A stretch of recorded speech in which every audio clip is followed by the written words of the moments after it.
Hey, my name's James Nicholson and welcome to my YouTube channel. In this video, I want to talk about 99% mortgages.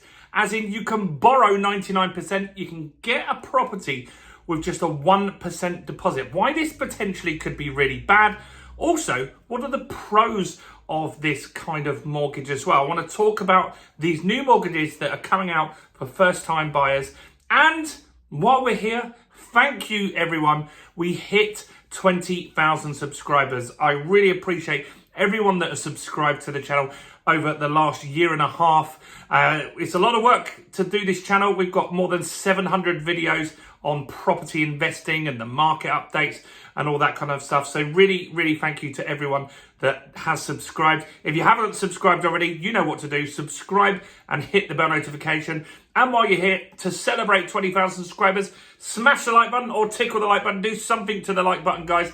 That really helps us with the YouTube algorithm. Without those likes, we wouldn't have got those subscribers. So I appreciate everyone that does that. So the government have a scheme already, which is for 95% mortgages. And these are for first-time buyers. Now, still, a lot of people aren't aware of these types of mortgages, and they're just about to change this, probably in the budget in a week or so, to 99%, meaning you just need a 1% deposit, which is insane. Now, why would these work? Well, what happens is there are a number of people out there that can afford rent. They're really keeping up with the rent and it's more expensive than the mortgage payments could be.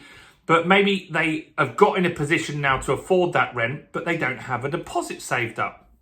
And so this gives those people the opportunity to get onto the property ladder. You see, in some areas, deposits can be huge amounts of money. Let's say you need a 10% deposit and you want to live in London. It's not unreasonable that you need a £50,000 deposit, which is a hell of a sum for people to save up over a period of time.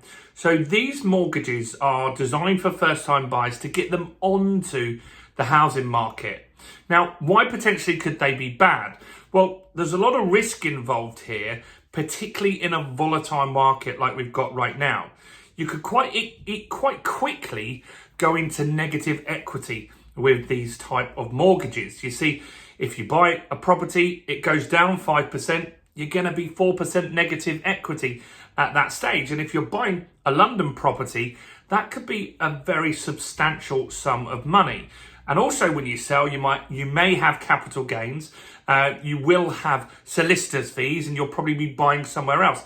So it could mean that you'll be stuck in that property for a period of time. So anyone that's looking at this scheme needs to go in there really understanding the risks. So the first risk is negative equity. That's important to understand. Now, I only myself buy properties where I eliminate or reduce that risk.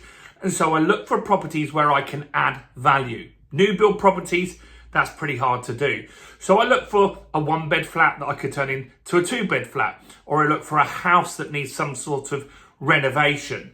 That's going to eliminate or reduce the risk of negative equity. That's very important to understand.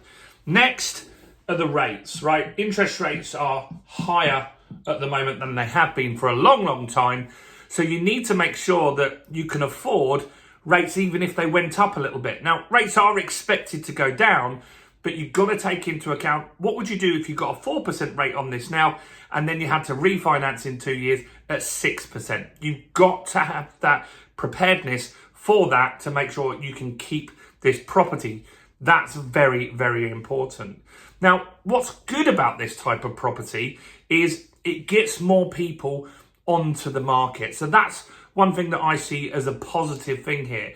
Now, I've got an older daughter called Georgia. She's looking for her first house to live in. She doesn't seem to want to leave home at the moment, but at some point she will move out with her boyfriend Reese, and they would look at a scheme like this. Now, if I was giving them advice and they were happy to look at a property they could see themselves in for the next 5-10 years, then I'd say go for this. I'd say this is absolutely a great opportunity. It allows you to get onto the property ladder. If you can ride out this next couple of years, the market will start to recover at some point, and then you'll build up that equity from there. It stops you paying rent. So that's a positive thing, because rent is really high at the moment for a lot of people. It's still rising in some areas, and that means that you're just giving landlords dead money. That's not a positive thing at all.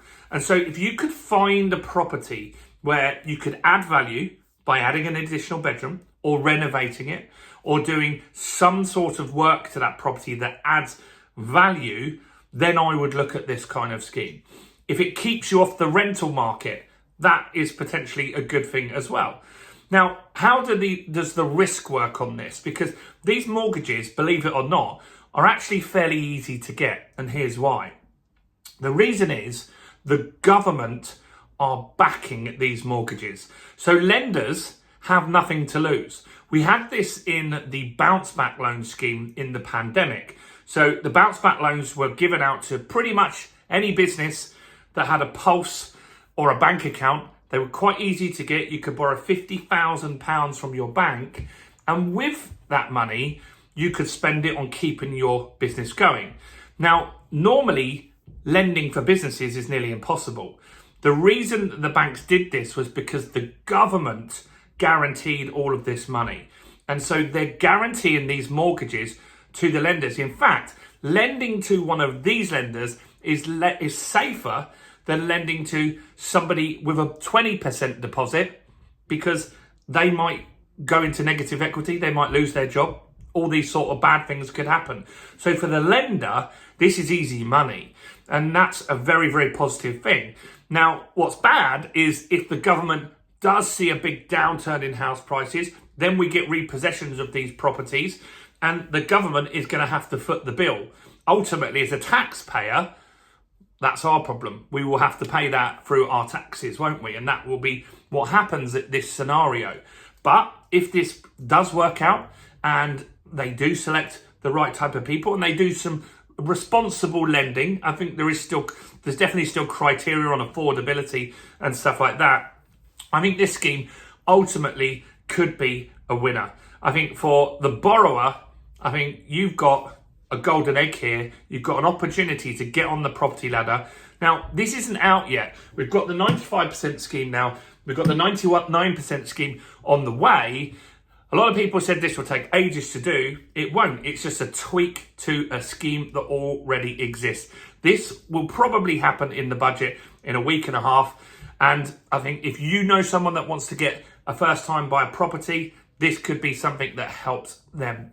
Ultimately, more first time buyers back in the market will prop the market up and keep house prices higher. Let me know your thoughts on this scheme. I'd love to know what you think of it. Do comment below. Do smash the like button. If you haven't invested in the fundamentals of property investing, more than 200 people have. I'm going to put a link to that below. It's less than £50. We'll teach you everything you need to know on property investing, how to find properties, how to negotiate deals, how to get below market value, how to borrow money to do this. What's the right strategy? Should you do serviced accommodation, the BRRR strategy? All of that is covered in the fundamentals of property investing. Check it out in the description below. And do check out some other content on my channel, including this video right here.